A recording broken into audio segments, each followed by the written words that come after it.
మన భారతదేశ గురించి చెత్త చెత్త అని 10 సార్లు మాట్లాడినారు.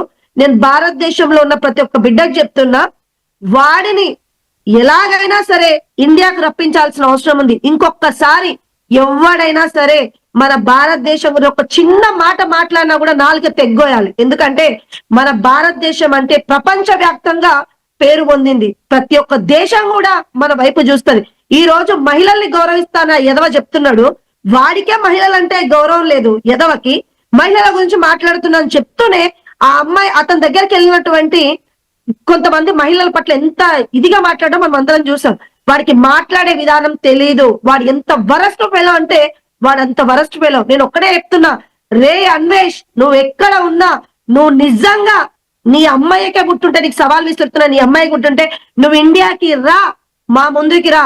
అసలు ఇండియాలో పుట్టిన నీకు ఎలాంటి బుద్ధి చెప్తామంటే, అసలు భారతదేశం గురించి బాన్న మాట నీ నోటి నుంచి రాకుండా నీ నాలుక తెగ్గొస్తుందని చెప్పి నేను హెచ్చరిస్తున్నాను.